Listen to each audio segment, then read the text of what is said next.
Honorable Justice Shri Chakravarti, Mr. Rajendran, Mr. Gopal, other dignitaries and friends. Digital security in India, emerging threats. That is the topic, and I have been told to give the keynote address. A keynote address is not an expert address. The keynote address will just lay out the contours of the topics along which, or the directions along which the discussion should go. So, without drawing any kind of boundaries and restricting the discussions, I'd like to give a short outline of what I think is very important about emerging threats. Now, we are living in a cyber world, and in this cyber world, we are facing invisible threats. The Honorable Justice had very graphically and very beautifully presented the difference, the qualitative difference between today's crimes and the crimes of earlier years.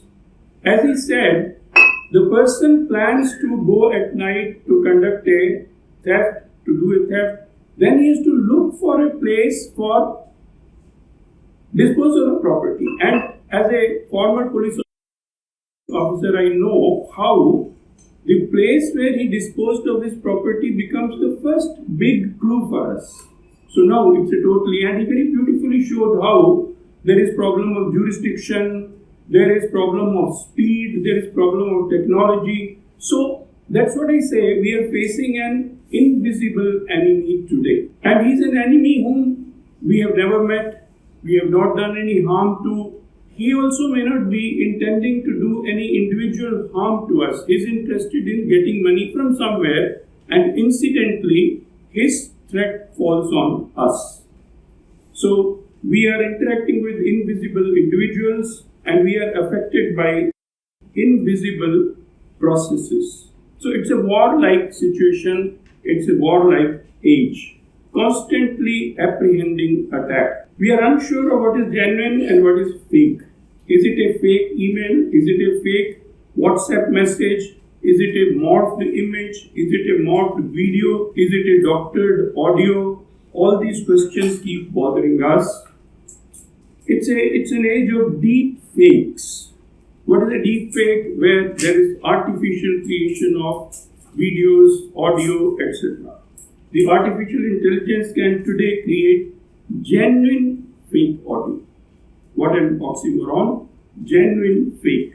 And we are called to be eternally vigilant, 24/7. We need to constantly sift the fake from the genuine. Just imagine, let's say that you pay a check to somebody, the check bounces, you go to the bank to check up why it bounced, and you find that your money had been siphoned off by somebody. What a big shock. Let's say you are a young girl, the prospective bridegroom and his mother and father and sister come to meet you, and just as they take the first sip, there is a ting-ting sound in their mobile phones, and when they open it, there are pictures of you in highly compromising postures that appear on that screen. And they are all morphed.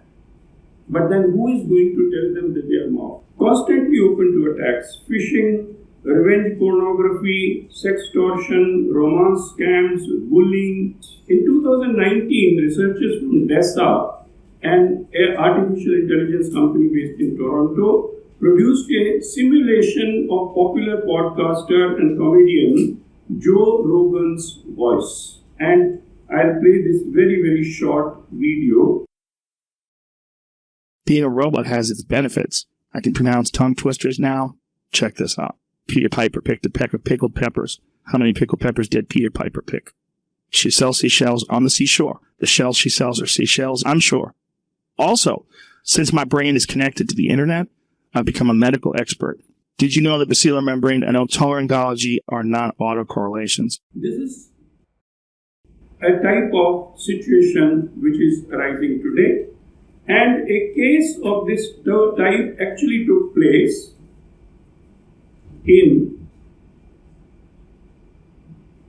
when a UK CEO of a UK firm received a phone call from his German boss, but actually it was not his boss speaking, it was artificially created voice of his boss, and that voice told the CEO to immediately send to a certain company euro 220,000, that is $243,000, or in rupees it would be 1 crore and 93 lakh rupees, to a certain bank in Hungary.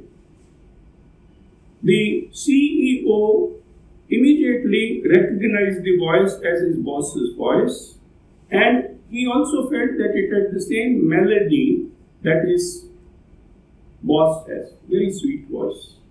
But soon he found that actually the call had come not from a German phone but from an Austrian phone, so he became alert, and when the second installment was asked for, he did not send. So the first installment in any case went away. And it was found that that money had gone from Hungary bank to Mexico immediately, and from Mexico to several other places. Something that Honorable Justice also mentioned, that within seconds everything is done and you are not able to trace it easily. A technology called deep nude these days can convert a properly dressed woman into a naked woman. In a decade or so, we may be having robots around us doing work for us, and what will happen if the algorithm of the robot is changed by somebody by remote control and those robots begin to cause destruction? This is the type of future we might be moving towards. We are now moving towards unmanned cars where we will feel very comfortable because we will not need to drive. But what will happen if somebody takes over the algorithm of that car and kidnaps the travelers by using his control? On 9th February 2021, a hacker took control of the computer used for water supply system in Florida, and he increased the acceptable level of sodium hydroxide from 100 parts per million to 11,100 parts per million. Fortunately, this was discovered by one of the operators and it did not do damage, otherwise it would have been disastrous.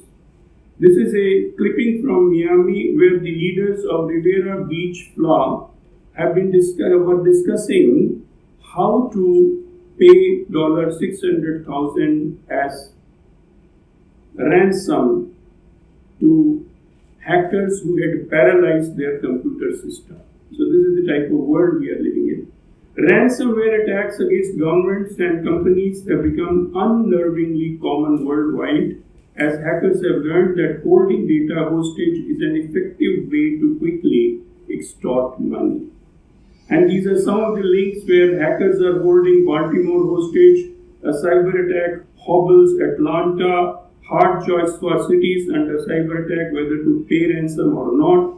With new digital tools, even non-experts can wage cyber attacks. And this is the type of news we keep getting quite often. Some graduates in colleges try their hand at this type of work. This is the position in India, NCRB statistics, but as you know, not all the cases get registered. As the Honorable Judge said, if it is a small amount, we think, okay, why to get into all this pachada? Let us just avoid. So with the number of cases getting registered, which is less than what might be happening, we had about 1,437 cases in 2012, and today we have 50,000 and odd cases. So there is a shooting up of number of cyber crimes.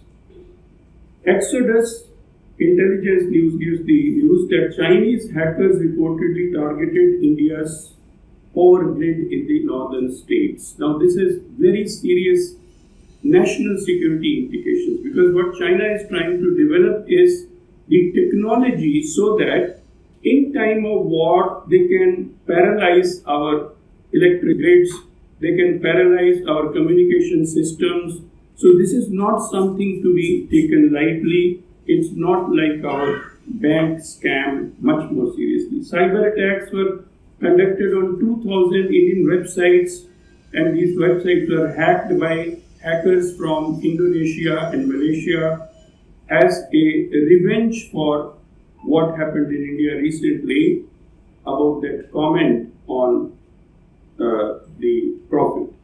So, if in such a situation they can attack the websites and cause damage, what would happen if there is a war between India and Pakistan?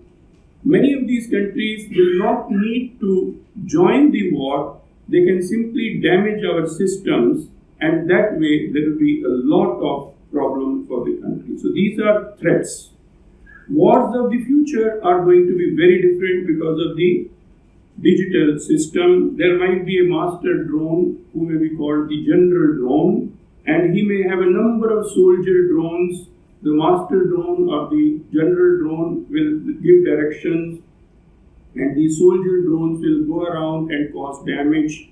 So people may not get involved at all. So we have to prepare ourselves to handle this type of situation. So what are the emerging threats in our digital world? There are threats to national security. There are threats to internal security. By national security, I mean external threats to national security. And then there are threats to individuals. What are the threats to national security? Our satellites may be destroyed. Our systems of communication may be paralyzed. Our power grids may be brought to a grinding halt by remote attacks. Our essential bases may be formatted and made zero.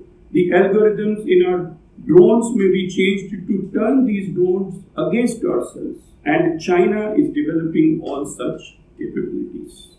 So if we remain very quiet and think everything is very nice and good, then someday we may have to wake up to a very, very shocking and dangerous reality.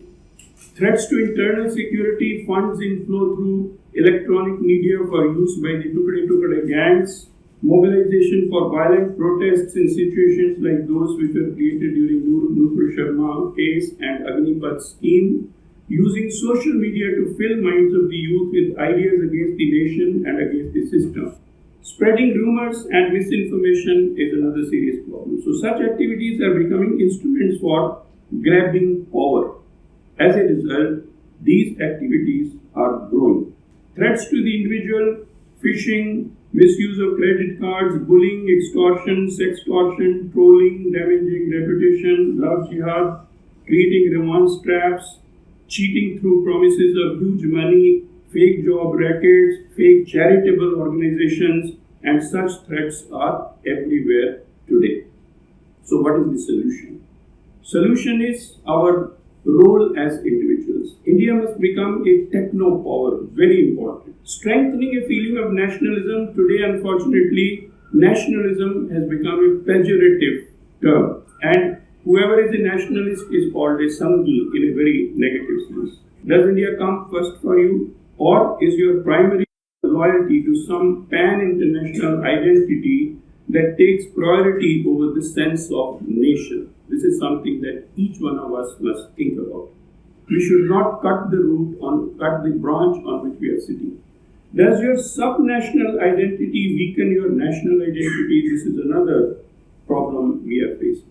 Then role of governments, they should have more efficient and effective handling of cyber crimes. In Tamil Nadu, there are lots of cyber cells which have been opened. Every DC's office has a cyber crime cell. Districts have cyber crime cells. And as Mr. Rajendran told, his teams are also training police officers. So I'm so happy to see this kind of coordination and mutual growth which is taking place, which is extremely important because it's experts like you who must help the police. The government of India has started a cyber crime portal where a person can give online complaint. That complaint gets directed to the concerned district and the concerned police station, and action is taken for that. So I have briefly given the threat perception today, which is not very comfortable giving. Thanks for giving me this opportunity, and I hope your work will be very, very useful for the society. Thank you.